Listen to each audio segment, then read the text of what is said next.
a sheltered schoolgirl gets visions of her incoming demise, so she risks everything to experience what life has to offer before the night ends. Francois dreams about her crystal pendant. She asks if to move clockwise if she'll live, and counterclockwise if she'll die. Soon, the pendant swings counterclockwise, terrifying her. She then sees visions of a church in the forest and being at a crowded party. A masked man stares at her from the crowd, and the chapel is soon engulfed in flames. The visions overwhelm Francois, waking her up in a jolt. After calming herself, she wakes her best friend, Delphine, begging her to follow her into the attic to talk. Once there, Francois recounts her nightmare, noting that it didn't feel like any ordinary dream. This is because when the church burned, she died in the flames and actually felt the fire as if it were real. Seeing the fright in Delphine's face, Francois reminds her not to worry since they only burn inexperienced women, so her friend would be safe. The topic makes Delphine uncomfortable, but her friend's curious about the experience as she's never been with a man before. The hesitant woman just claims that it wasn't important. Francois then pulls out her crystal pendant, asking it to circle clockwise if Delphine is now a woman. And to their delight, it does. That morning, the ladies join their fellow students as they head to their morning mass. During this, Delphine's father passes by as he is working on cleaning the grounds. Delphine looks away as her classmates tease her about how her father works as a janitor. As they wait for the nuns to open the chapel, the ladies spot a group of men peering at them from outside the gates. They beckon them to come over, so one of them runs through the rain, retrieving a note from Danielle. Before the woman can show the note to her friends, the nuns shuffle them into the chapel. One nun also spots the men outside, so she chases them away while Francois lingers to stare at Danielle. Later, as the ladies listen to mass, they pass around the note. Francois waits eagerly to receive it, only for one of her classmates to snatch it before she can take it. The ladies proceed to receive their cross on their foreheads, though as Francois receives hers, she is reminded of her nightmare. The two friends eventually retrieve the note later on, discovering that it's an invitation to a costume party tonight. Francois relies on her pendant to decide whether to go or not, and it turns affirmatively. Delphine's hesitant since they might get into trouble. She'll be more at risk, given that she's only enrolled in the boarding school due to her father's work there. To convince her, they ask the pendant if they'll have new experiences with the men during the party. In particular, Francois asks if she'll kiss Danielle tonight. The pendant says no, and this dampens her mood. She then asks if she'll ever be normal, and Delphine tries to stop her from relying on the pendant for such a question. To challenge her belief in her predictions, Francois dares her friend to ask the pendant if her mother will die. This upsets Delphine, clearly not wanting to ask such a thing. Her friend apologizes, then asks her pendant if her dream will come true tonight. It says yes, furthering Francois's belief that she will die tonight. This thought bothers her throughout the day. During class, Delphine assures her that the pendant is just for fun, but Francois is convinced that it's real, adding that she doesn't want to die in the school. To get out of class, Francois pretends to faint, forcing the teacher to take her to the nurse. The nurse assures her that there's nothing wrong, yet Francois insists on returning to her dorm. Instead, the nurse tells her to rest at the clinic, even locking her inside. With her plan failing, Francois turns the nearby cross upside down in retaliation.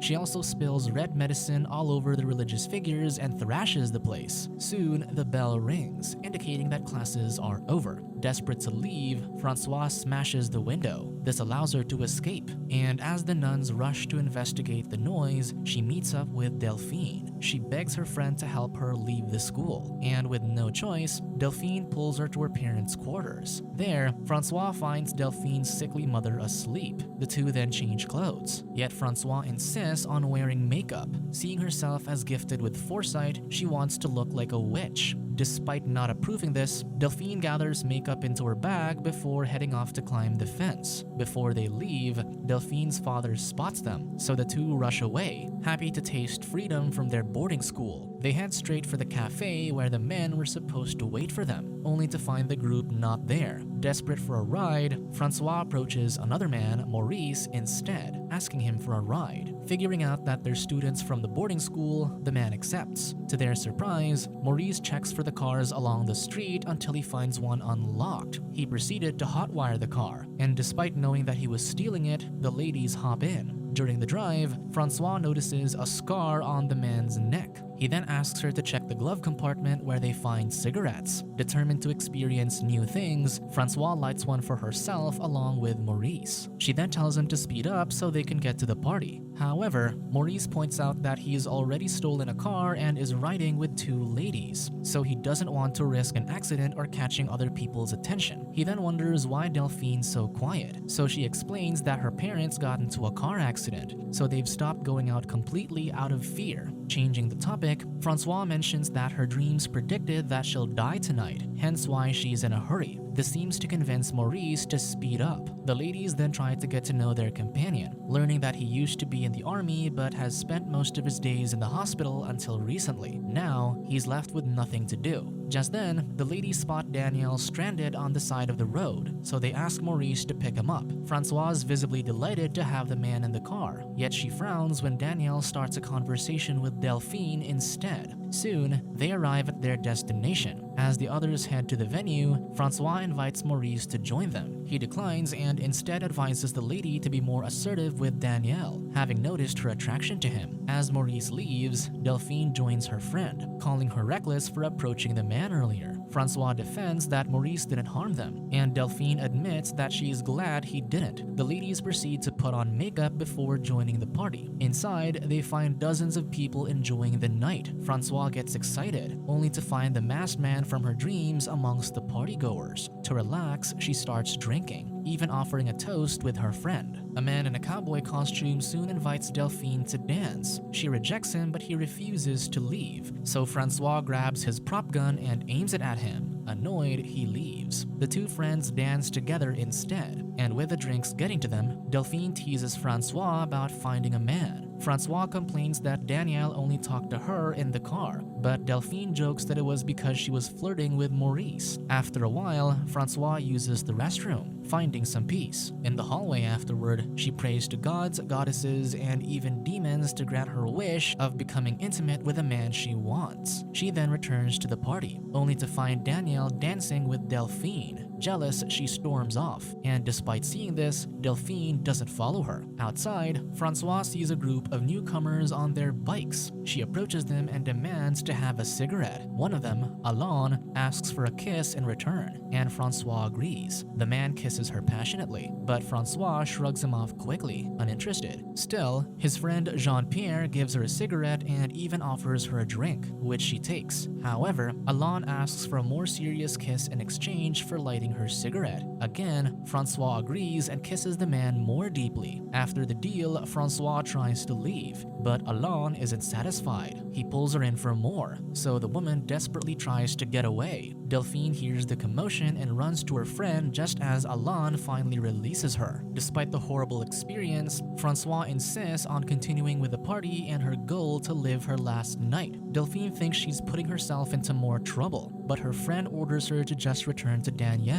The woman defends that Danielle went to her, then points out that her pendant told her she won't experience being with a man tonight, yet she's still pursuing that goal. She thinks Francois is just believing in what prediction works for her. Just then, Danielle approaches them, so Delphine goes with him, ending their fight. Alain and his friends soon enter the party, and with Danielle only having eyes for her friend, Francois considers an alternative to her goals. Before she can make a decision, she spots Christophe, who's dressed like a vampire staring at her. Finding herself torn between fear and desperation, Francois soon resorts to losing herself to the party. As she does, however, memories of her nightmare haunt her as she sees the same events unfolding. The images and the intoxication eventually have her feeling sick in the bathroom. Still, she focuses back on her goal. When she heads out, she finds Christophe waiting for her in the hallway. He leads her back downstairs where most of the partygoers have dispersed. Among the mess, Francois finds a blade which she pockets. Danielle's still there and finally offers her to dance. However, she rejects him, deciding to stay with Christophe instead. As they dance, Christophe asks why Francois rejected Danielle, so she explains that Delphine likely just asked him to give her attention. Still, Christophe's noticed that Francois's been eyeing Danielle, but she insists that he's with her friend instead. The man then admits that Danielle's handsome unlike him, but Francois defends her companion, saying that he just looks young. However, Christophe reveals that he is older than he looks since he's a vampire. Francois thinks he's just talking about his costume, yet when she touches his hand, she notices that he's very cold. Still, she invites him to go somewhere else. With that, Christophe leads her to the greenhouse nearby. Meanwhile, Daniel steals some fuel for his motorcycle to take Delphine elsewhere. As he does, she clarifies that she's attending the boarding school since her father's the janitor there, asserting that she's different from her wealthy classmates. Danielle doesn't mind this, noting that their parents have nothing to do with them at that moment. Soon, Francois hears the other couple searching for her, yet she doesn't let them know where she's at. She knows that Delphine will give up soon since she's afraid of the dark, unlike her who feels more alive at night. Just then, a spider crawls on Francois's hand. She doesn't mind it, asserting that she's brave. However, Christophe points out that it bit her, so she puts the spider away. Leaning on his vampire story, Francois asks how his life is. So Christophe admits that it's like a curse since he's old yet still looks like a child. Francois then shares that she won't ever grow old since she has predicted her death by fire tonight. Just then, they notice that things have gone quiet, so they head back. Seeing that everyone has already left, having the place to themselves, Christophe starts playing the piano while Francois watches. Soon, however, she spots Maurice in the shadows, claiming that he returned to give her a ride back home. Instead, Francois dances with him to Christophe's music. As the dance ends, Danielle and Delphine walk in, having been waiting for Francois. Francois soon tells Maurice to leave as she's not planning to return. She kisses him on the cheek to show her appreciation, and the man accepts that she won't be joining him. After he leaves, Christophe joins the lady, who asks him to go with her somewhere else. Danielle and Delphine join them as they walk the empty streets. Francois admits that she didn't see Christophe in her dreams, nor did she see Danielle and Delphine, who begin kissing, much to her annoyance. As they reach the town square, Danielle laments how if the war starts, they are old enough to be drafted. He then wishes that women wouldn't be sent to war so he'd have the ladies to return to. Just then, Francois notices that the man is hiding liquor in his jacket, so she steals it, teasing him about it. As he takes it back, he asks if she knows their future since she claims to be a prophet. Francois thinks Danielle will eventually settle down like any other man, though he doubts this since he wants to live an exciting life. He then asks what Christophe wants, and he just replies that he wishes that tonight won't end. The group soon reaches the forest where Francois uses her pendant to give her directions. They stop by a creek, though when she looks up, Francois recognizes a set of trees from her dream. Moreover, she finds that Maurice has followed them. As she approaches, however, she notices blood on his neck, and when the others check in on her, they only see Francois, with Maurice nowhere in sight. Bothered by her friend's actions, Delphine later tells Danielle that she wants to go home. In contrast, Francois wants to continue exploring with Christophe. They eventually come across a crash site, only for Francois to recognize Jean-Pierre as the victim. Christophe inspects the body, and as he touches the blood, Francois watches him intently, wondering if he'll prove to be a vampire after all. However, Delphine calls for her as they found another car that's fallen into a ravine. The car turns out to be Maurice's, with a man dead inside. Grief-stricken and haunted by her earlier vision of him, Francois runs to the woods in tears. Danielle and Delphine rush to find her, but after a while, the man thinks they should just head back.